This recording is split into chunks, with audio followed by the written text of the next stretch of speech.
आपका मेहनत से कमाया हुआ पैसा आपके बैंकों में सेफ है? क्या बैंक सारा पैसा आपको वापस देगी अगर वो कभी डूब जाती है या बाई चांस अगर आरबीआई उसका लाइसेंस कैंसिल कर देती है? और अगर देगी तो कितना देगी? सपोज़ अगर बैंक में आपका 10 लाख रुपए पड़े हुए हैं और अगर बैंक डूब जाती है तो क्या बैंक आपको पूरे के पूरे 10 लाख वापस कर?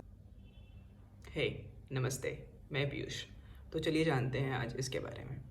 तो इंडिया के जितने भी सारे बैंक्स हैं, वो चाहे पब्लिक बैंक हो या फिर प्राइवेट बैंक हो, वो सभी DICGC के थ्रू इंश्योर्ड हैं। इसका मतलब ये होता है कि जितने भी बैंक्स हैं उनको DICGC ने इंश्योर्ड करके रखा है कि उस बैंक के जितने भी डिपॉजिटर्स हैं, आप जैसे व्यक्ति जो अपने पैसे उस बैंक में रखे हैं, अगर बाई चांस कभी वो बैंक डूब जाता है या कभी उसका लाइसेंस कैंसिल हो जाता है तो वो पैसे वो आपको देगी। इसका मतलब अगर मैं ये कहूँ कि आपका पैसा बैंक में सारा का सारा सेफ नहीं भी है तो ये गलत नहीं होगा। हाँ, लेकिन जो बड़े बड़े पब्लिक बैंक्स हैं जैसे कि SBI, HDFC, तो ये सब इनका नेटवर्थ बहुत बड़ा है। इनका जो भी कॉर्पोरेट गवर्नेंस हैं और इनके जो भी स्ट्रक्चर्स हैं वो बैंक के काफ़ी अच्छे हैं, तो इनके डूबने की संभावना कम है। लेकिन ये जानना बहुत ज़रूरी है कि आपका सारा का सारा पैसा गवर्नमेंट देने के लिए जिम्मेवार नहीं है। आपको बस एक बैंक से 5 लाख रुपए ही दिया जाएगा। एग्जाम्पल्स के केस में हम बात करें तो 2017 में लोकसभा सरकारी बैंक पुणे का लाइसेंस कैंसिल हुआ था। इस केस में अगर आपका बैंक लोकसभा सरकारी बैंक पुणे में होता और आपके बैंक में अगर 5 लाख से ज़्यादा अमाउंट होता तो उस केस में आपको बस 5 लाख रुपए मिलते।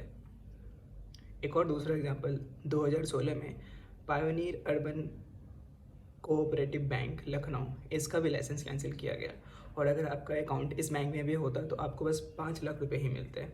हम एक एग्जांपल के थ्रू भी समझेंगे इस चीज़ को। सपोज़ आप एक इंडिविजुअल हैं और आपका सेविंग बैंक में 4,17,200 रुपये हैं, करंट बैंक में 22,000 रुपये है, FD में 80,000 रुपये है, तो टोटल डिपॉजिट आपका होता है 5,19,200। इस केस में आपको बस 5 लाख रुपये ही मिलेंगे जो अमाउंट आपका इंश्योर्ड है। दूसरे केस में लेते हैं कि अगर आपका टोटल डिपॉजिट ही 5,25,000 है, उस केस में भी आपको 5 लाख रुपये मिलेंगे। अगर आपका टोटल डिपॉजिट 4,77,800 है तो इस केस में ये 5 लाख से कम है तो आपको पूरे पैसे वापस दे दिए जाएंगे।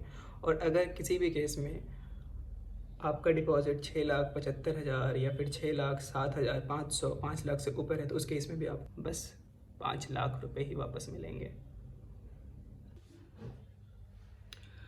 अभी अगर हम कुछ लेटेस्ट खबरों की बात करें तो 2023 में ही RBI ने 3 बैंकों का लाइसेंस कैंसिल किया है। तो अगर जैसा कि हमने बात किया कि in case of bank failure और जहाँ पे बैंक के लाइसेंस कैंसिल होते हैं तो वहाँ पर आपके पैसे आपको कितने वापस दिए जाएंगे, तो इस केस में अगर आपका अकाउंट इन बैंक्स में होता और इर्रेस्पेक्टिव ऑफ फैक्ट कि आपके अकाउंट में कितना भी पैसा क्यों नहीं हो और अगर वो 5 लाख से ज़्यादा होता तो उस केस में आपको सिर्फ़ और सिर्फ 5 लाख रुपए ही मिलते हैं। तो अब ये भी जान लेते हैं कि RBI बैंक्स के लाइसेंस कैंसिल क्यों करता है। तो अगर RBI को लगता है कि इस बैंक के पास एडिक्वेट कैपिटल नहीं है और ये फ्यूचर में पैसे कमा के नहीं दे सकती है, ये अर्निंग नहीं कर सकती है, और कुछ बैंक्स अगर RBI के जो भी गाइडलाइंस हैं जैसे कि CRR ratio, repo rates, statutory reserves अगर वो मेंटेन नहीं करती है तो उस केस में RBI किसी भी बैंक का लाइसेंस कैंसिल कर सकता है।